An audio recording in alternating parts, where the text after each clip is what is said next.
అంటే ఒక నిజమైన పార్లమెంటరీ ప్రజాస్వామ్య లక్షణం ఏంటి? అధికార పార్టీ ఉంటుంది, ఖచ్చితంగా ప్రతిపక్షాలు ఉంటాయి. ప్రతిపక్షాలు బాధ్యతాయుతమైన విమర్శలు చేస్తూ ఉంటాయి, వాటిని అధికార పార్టీ స్వీకరించాలి. ఇది మొదటి 30-40 ఏళ్ళు మనకు కనపడుతుంది స్పష్టంగా. రెండో లక్షణం ఏం కనపడుతుందంటే ఆ రోజుల్లో నిజాయితీ. నేను ఈ మధ్య రామచంద్రపురంలో చెలికాని స్టాలిన్ గారి ఇంటికి వెళ్ళా. వాళ్ళ ఫాదర్ ఉపన్యాసం ఉంటే ఇవ్వటానికి. వాళ్ళ ఫాదర్ చెలికాని రామారావు గారని, ఆయన కాకినాడ నుంచి తొలి లోక్సభ సభ్యుడు అన్న.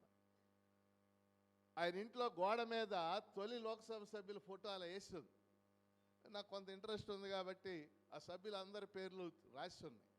జవహర్లాల్ నెహ్రూ, రామ్ మనోహర్ లోహియా, ఏకే గోపాల్ని పేర్లు. ఆ పేర్లన్నీ చూస్తూ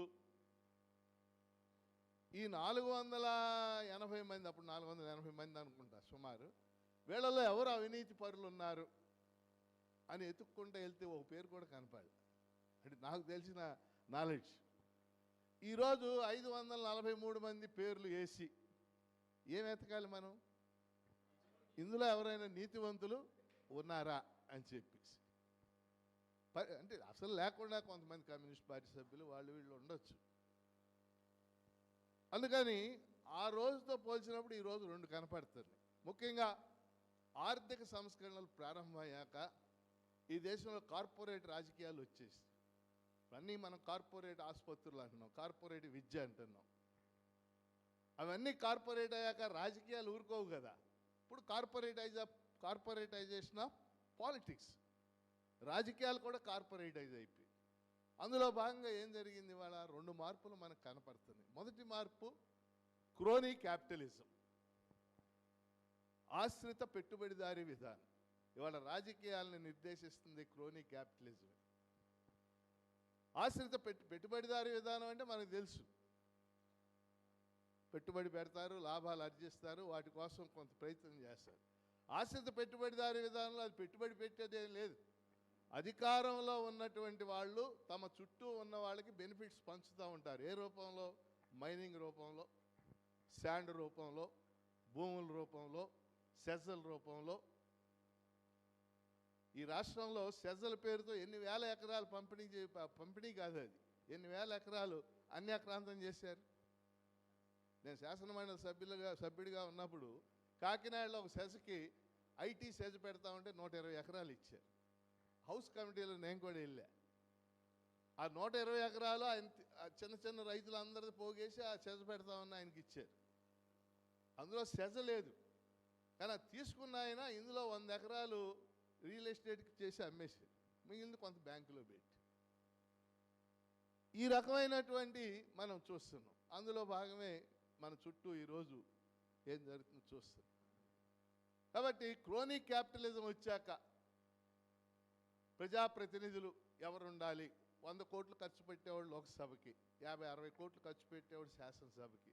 వాడు గెలిచాక ఆడి పని ఏంటి? సంపాదించడమే కదా.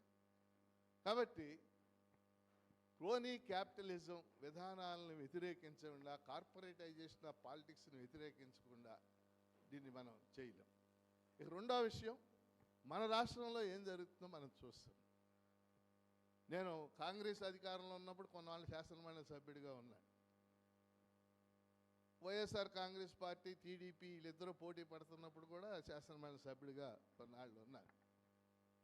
భిన్నమైన పార్టీలు ఉంటాయి, ఆ గౌరవించుకోవటం, ప్రతిపక్షాలు చెప్పేది వినటం, అది కంప్లీట్గా మన రాష్ట్రంలో పూర్తిగా డిసప్పీర్ అయిపోయింది. ఈరోజు ఈ రెండు పార్టీలు కూడా రాష్ట్రానికి సంబంధించి కనీస పార్లమెంటరీ ప్రజాస్వామ్య విలువలు పాటించకుండా రాజకీయాల్లో ఎవరో ఒకరు గెలుస్తారు, వాడతారు. 5 ఏళ్ల తర్వాత యోధాను యోధులు ఓడిపోవటం మనం చూసాం. ప్రజాస్వామ్యానికి ఉన్న లక్షణం అది. విన్స్టన్ చర్చిల్ అనే ఆయన 2వ ప్రపంచ యుద్ధంలో బ్రిటన్ గెలిపించాడు. యుద్ధం అయిపోయాక జరిగిన ఎన్నికల్లో ప్రజలు ఆయన్ని ఓడించారు.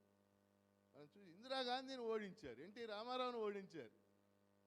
గెలుపోవటములు అనేది ప్రజాస్వామ్యంలో ఒకసారి అందులోకి వచ్చాక స్వీకరించగలగాలి, స్వీకరిస్తారు. కానీ ఈరోజు మన రాష్ట్రంలో చూస్తే రెండు రాజకీయ పార్టీలు కూడా వాళ్ళు అధికారంలో ఉన్నప్పుడు వీళ్ళు, వీళ్ళు అధికారంలో ఉన్నప్పుడు వాళ్ళు కనీసం చట్టాన్ని గౌరవించకపోవటం, కనీసం పార్లమెంటరీ విలువల్ని గౌరవించకపోవటం మనం చూసాం. గత ప్రభుత్వం ఉన్నప్పుడు చూసాం. గత ప్రభుత్వంలో ప్రతిపక్షాలని గేలి చేయటం, అప్పుడు తెలుగుదేశం పార్టీ ప్రతిపక్షంలో ఉంది, వాళ్ళ ఆఫీసుల మీద దాడి చేయటం, ఆ దాడి చేయటాన్ని నాయకుడు ఆమోదించటం, ఇదంతా చూసాం. అలా చేశారు కాబట్టి వాడగొట్టారు ప్రజలు. విధ్వంసక పాలన అన్నారు, 11 సీట్లకు పరిమితం చేశారు. ఎందుకు 11 సీట్లకు పరిమితం అయిన దాని నుంచి నువ్వు గుణపాఠం నేర్చుకోవాలి కదా. ఇవాళ ఆయన ఓడిపోయాడు, వీళ్ళు గెలిచారు. మరి గెలిచిన తర్వాత వీళ్ళు కూడా దాన్ని పాటించాలి కదా, ప్రజాస్వామ్య విలువలను పాటించాలి కదా. కాబట్టి ఈ మొత్తంలో నష్టపోతుంది ప్రజలు. ఏమిటి, ఇప్పుడు మన నెల రోజుల నుంచి లడ్డూ మీదే చర్చ జరుగుతుంది. ఈరోజు ఒక ప్రధానమైన పత్రిక మీరు చూడండి, 3 పేజీలు